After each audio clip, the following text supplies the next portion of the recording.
અધૂરા પ્રેમની અધૂરી કહાની વિશે આપણે જાણીશું આજે, અને આપણે તમારી પાસે જાણીશું કે આમને કઈ માનતા રાખવી જોઈએ, કેવી માનતા રાખવી જોઈએ જેથી આ માનતા સફળ થઈ શકે। શું આમણે મેલડીમાં ચાલીને જવું જોઈએ જે ગામથી રહે છે ત્યાંથી, અથવા તો કોઈ બીજી માનતા રાખવી જોઈએ? એના પહેલાં આપણે લવ સ્ટોરી જાણી લઈએ કે અધૂરા પ્રેમની કહાની શું છે, તેની લવ સ્ટોરી શું છે। એક છોકરો જેને 6 વર્ષ પહેલાં મંગળસૂત્ર માંગ્યું, એ જ નહીં પોતાની ધર્મપત્ની એટલે વાઈફ પણ કહ્યું, અને એ પણ એને ફોનમાં વારંવાર કહેતી હતી કે લગ્ન કરવાના છે। અને છોકરો જ્યારે ફોનમાં વાત થતી ત્યારે જ કહેતો હતો કે હું લગ્ન નહીં કરું, કારણ કે એ છોકરાને ખબર હતી કે આ એક અશક્ય વસ્તુ છે, જે આ શક્ય જ નથી, ઇમ્પોસિબલ છે કે લગ્ન થવા એના પેરેન્ટ્સ ના માની શકે, એના માતા પિતા છે એ આ લગ્ન કરવા રાજી નહીં થાય। એટલે છોકરાને બધી જ માહિતી હતી, જાણકાર હતો કે આ વસ્તુ અશક્ય જ છે, છતાં પણ જ્યારે મુલાકાત થઈ અને એને જ્યારે આવી વાતો કરીને અને આ વસ્તુ કહી દીધી ને એ પછી એ બેની વાતચીત પૂરી થઈ ગઈ અહીંયાથી, અને લગભગ 4 વર્ષ સુધી કોઈ જ કોન્ટેક્ટ ન થયો, કોઈ જ વાતચીત ન થઈ, કાંઈ પણ મેસેજ નહીં, કોઈ વસ્તુ નહીં। અને છેલ્લે 4 વર્ષ સુધી આ છોકરો રાહ જોતો રહ્યો, એને ઘરે પણ લગ્ન કરવાની ના પાડી દીધી। લગ્ન કરવાનું ના પાડવાનું કારણ એટલું જ હતું એ છોકરાનું, કારણ કે આ છોકરીએ આવું બધું કીધું હતું, એ છોકરાએ તો ઓલરેડી ના પાડી હતી। પણ ટર્નિંગ પોઈન્ટ એ આવે છે કે જ્યારે 4 વર્ષ પછી જ્યારે એને લગ્ન કરવાની છોકરાએ ઘરે ના પાડી દીધી, એ પછી 4 વર્ષ પછી ફાઇનલી છોકરી જોડે એ છોકરાની વાત થાય છે, અને એ છોકરો જ્યારે એને વાત કરે છે તો પહેલાં જ આ જ મૂકે છે કે લગ્ન કરીશ, તારી સાથે લગ્ન હું કરીશ। પણ એ છોકરી છે એ પછી લગ્ન કરવાની ના પાડે છે। જ્યારે એ છોકરી લગ્ન કરવાની ના પાડે છે કે હું લગ્ન નહીં કરું, છોકરો ઘણો મનાવવાનો પ્રયત્ન કરે છે, બધી જ માહિતી આપે છે, સચોટ જવાબ આપે છે, અને દરેક વાત કરે છે કે એની જિંદગીમાં શું પ્રોબ્લેમ આવ્યા, એને કેટલું બધું ખોઈ નાખ્યું, પોતાના ચહેરાની હસી ખોઈ નાખી, જે એના શોખ હતા, જેની હોબીઝ હતી, દરેક વસ્તુ, એ પછી ડાન્સ હોય, ડ્રોઈંગ હોય, પેઇન્ટિંગ હોય, રંગોલી હોય, કોઈ પણ વસ્તુ હોય તે દરેક વસ્તુ તેને છોડી દીધી, અને એ છોકરીના જે વિચાર છે એમાં જ ખોવાયેલો રહેતો હોય, જે એને મંગળસૂત્ર માંગેલું હતું એના જ વિચારો કરતો હતો। અને ફાઇનલી જ્યારે આ વસ્તુ એને કીધી તો એને છોકરાને ખોટું લાગ્યું, પણ કદાચ એ છોકરો માની પણ ગયો કે જે 4 વર્ષ સુધી કોઈ રાહ જોઈ હોય, એટલો ટાઈમ આ વસ્તુ કરી હોય તો પછી ના પાડી શકે છે, તો એને એક્સેપ્ટ કરી લીધું, અને એ છોકરીને કીધું હતું કે મારા લગ્ન થવાના છે, અને બીજા જોડે મારા પાકું જ થઈ ગયું છે, અને આમ છે અને તેમ છે। ખરેખર એ છોકરીનું કોઈ જ વસ્તુ થઈ નથી, હજી એની કોઈ સગાઈ પણ નથી થઈ, કાંઈ જ નહોતું થયું, લગ્ન પણ નહોતા થયા, છતાં પણ છોકરી આવી રીતના વારંવાર કહેતી એ છોકરાને, અને છોકરાએ માની લીધું અને એક્સેપ્ટ કરી લીધું કે ભાઈ તારી જિંદગી છે, તારે જે કરવું હોય કર, બીજા સાથે લગ્ન કરી શકે છે, એમાં કોઈ જ પ્રોબ્લેમ નથી મને। પણ પછી એક પોઈન્ટ આવ્યો જ્યારે છોકરાએ શાંતિથી કહી દીધું કે તમારે જો મારી સાથે દોસ્તી રાખવી હોય તો રાખી શકો છો, ના રાખવી હોય તો નથી રાખી શકતા, એની સિવાય જે સારા વિચાર છે એ પણ તમારે જો લેવા હોય મારી પાસેથી તો કહેશે લઈ શકો છો, એની સિવાય કંઈ તમારા મદદ જોતી હોય તો પણ તમે માંગી શકો છો, બાકી આજથી હું તમને એક દોસ્તની નજરથી જોઈશ, એની સિવાય કાંઈ નહીં। એ છોકરાનો જ્યારે છેલ્લો મેસેજ હતો ને ત્યારે એ છોકરીએ પાછો ફરીથી એકવાર મેસેજ કર્યો અને કહ્યું કે એક વાત કહીને જ્યારે વિડીયો કોલની શરૂઆત, 4 વર્ષ તો ઓલરેડી એના જે કહેવાય ને કે જે એની વચન હતા, જે એના પ્રોમિસ હતા, એની ઉપર એને નિભાવી જ લીધા હતા। ફરીથી પાછા જે 2 વર્ષ હતા, એ 2 વર્ષ કેટલું છોકરો રડવાનો હતો, કેટલું રોવાનો હતો, એના માટે વારંવાર રડવાનો હતો, કારણ કે ફક્ત ને ફક્ત એ છોકરી આ સમયની અંદર એને કદાચ કોઈ જ એની અંદર મનમાં શું હશે એ મને નથી ખબર કે એ છોકરીના મનમાં શું હશે શું નહીં હોય, પણ એ છોકરીએ જે આ છોકરાને એટલો હેરાન કર્યો છે, એટલો પરેશાન કર્યો છે,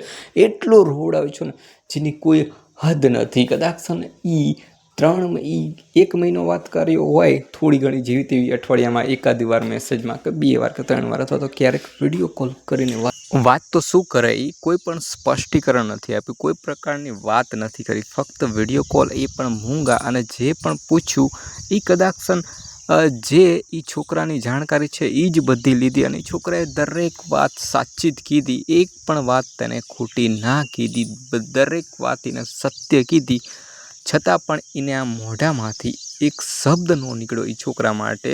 4 વર્ષ તો ઓલરેડી હતા જ તે, પણ બીજા 2 વર્ષ એવી રીતને એને હેરાન કરી નાખ્યો, એટલો પરેશાન કરી નાખ્યો કે કોઈ પણ જાતનું કંઈ જ ના કહ્યું. એ છોકરાએ પહેલાં જ આઝાદી આપી દીધી હતી કે તું જ્યાં પણ મેરેજ કરવા અહીંયા કરી શકે છે, જે પણ કરવું હોય એ કરી શકે છે, પણ ફક્ત ને ફક્ત તું સત્ય કહીને જાજે, જે પણ કે એ સાચું બોલીને જાજે. પણ એ છોકરી એક વાર પણ સાચું કીધું નથી, કોઈ પ્રકારની માહિતી આપી નથી.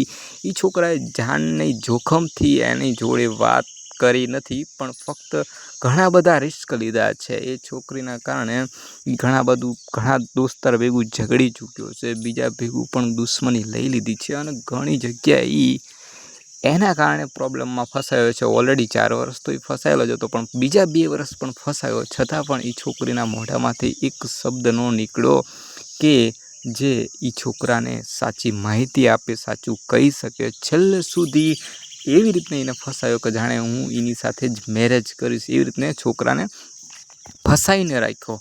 છોકરાએ કદાચ ઘણા ટાઈમ સુધી એનો ઇગ્નોર સહન કર્યો, એની બધી જ વસ્તુ સહન કરી. ફક્ત એને 1 મહિનો ઇગ્નોર કર્યા તો એ છોકરી આ છોકરાને ગાળું દેવા સુધી પહોંચી જઈ, છતાં પણ એ છોકરો ચૂપ રહ્યો, અને છતાં એ છોકરીને એક્સેપ્ટ કરી, પણ છતાં પણ એ છોકરી મોઢામાંથી એક શબ્દ ન બોલી, અને ફાઇનલી એ છોકરી ચૂપચાપ હગાઈ કરી લીધી, લગ્ન કરી લીધા, અને જતી પણ રહી. છતાં પણ એ છોકરાને એક મેસેજ કરીને માફી પણ ન માંગી શકી, એક શબ્દ ન કહી શકી કે મારા લીધે ઘણું હેરાન થયા, અને છતાં પણ મેં છેલ્લે કાંઈ પણ ન કીધું, મેં લગ્ન કરી લીધા, છતાં પણ એક નાનકડો મેસેજ કરીને માફી પણ ન માંગી. સામેલો વ્યક્તિ માફ કરવાવાળો જ હતો, એના માટે તો કાંઈ જ નહોતું, ફક્ત એની ખુશી જ માંગતો હતો, એની જ ખુશી જોવા માંગતો હતો. છતાં પણ એ છોકરીએ એક શબ્દનો પ્રયોગ ન કર્યો કે કાંઈ પણ બોલ્યા વગર ચૂપચાપ ઇગ્નોર. તમારું શું કહેવું છે મારી બહેનો, મારા ભાઈઓ,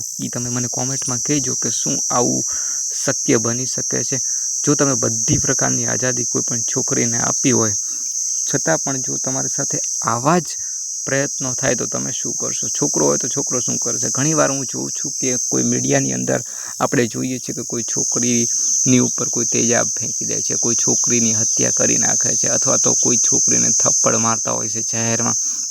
ઘણી બધી જગ્યાએ મેં આ બનાવ જોયા છે, પણ મેં આ જ્યારે અનુભવ કર્યો ત્યારે ખબર પડી કે ખરેખર છોકરી કેટલી હદ સુધી જઈ શકે છે કે કોઈ વ્યક્તિ એટલો પરેશાન થયો હોય, કે કોઈ વ્યક્તિ એના કારણે એટલો હેરાન થયો હોય, છતાં પણ જો એને આપણે સાચો અને સ્પષ્ટ જવાબ નથી આપી શકતા તો એ આપણી મૂર્ખામી છે. તો દરેક બહેનોને મારી નમ્ર વિનંતી છે, દરેક છોકરીને નમ્ર વિનંતી છે, તમારા મનમાં જે હોય, કદાચ તમારી જો પર્સનલ વાત છે એ શેર ન કરો, કોઈ પણ વસ્તુ, એ વસ્તુ અલગ છે, પણ સામેલો વ્યક્તિ જો તમારા વિશ્વાસ ઉપર, તમારા પ્રશ્ન ઉપર એ કદાચ જીવતો હોય અને તમારા જવાબ જો એ જાણવા માંગતો હોય ને, તો મારી બહેનો, દીકરીઓ, જે પણ હોય, તમે દરેક વ્યક્તિને મારી નમ્ર વિનંતી છે, ખાસ કરીને જે બહેનો છે, ખાસ કરીને છોકરીઓ છે, એને નમ્ર વિનંતી છે કે કોઈ પણ વ્યક્તિને એ અહીંયા સુધી ફસાઈ ન રાખો કે છેલ્લે સુધી એને ખબર જ ના પડે કે સત્ય શું છે, અસત્ય શું છે. એટલે એને ચોખ્ખો સ્પષ્ટમાં જવાબ આપી દો કે ભાઈ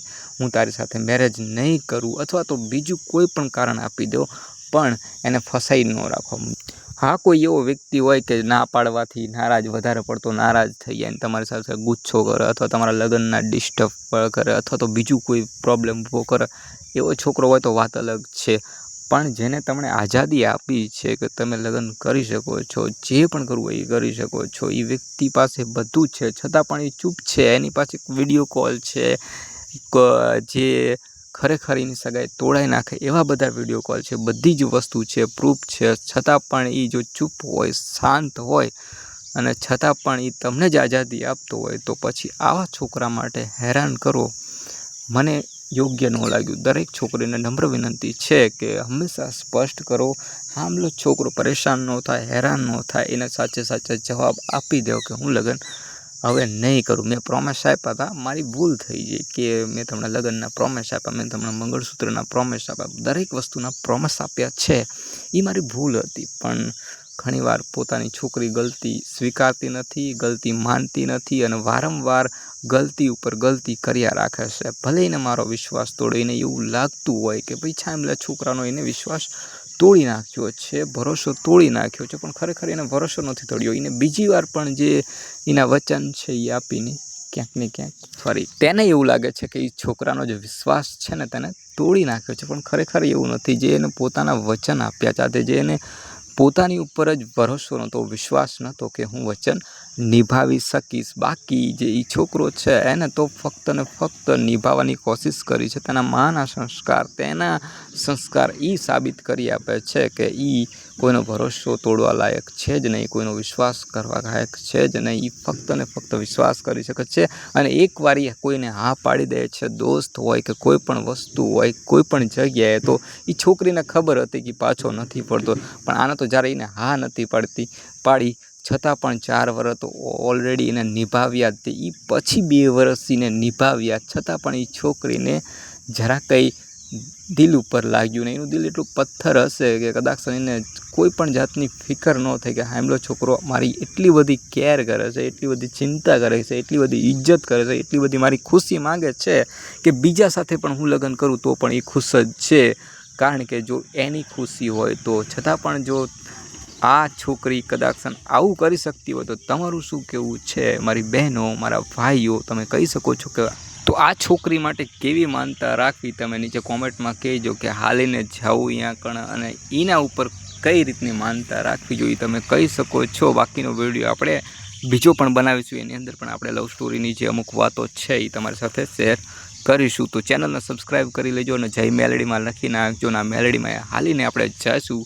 કદાચ જો એ માનતા પૂરી થાય, પણ તમે પહેલાં કોમેન્ટ કરજો કે કઈ માનતા રાખવી, કઈ ના રાખવી. મારી બહેનો, મારા ભાઈઓ, સબસ્ક્રાઈબ કરજો ચેનલને. મળીશું આપણે નવા વિડીયોમાં. આ જ વિચાર વિશે અને આ જ માહિતી તમને હું આપીશ.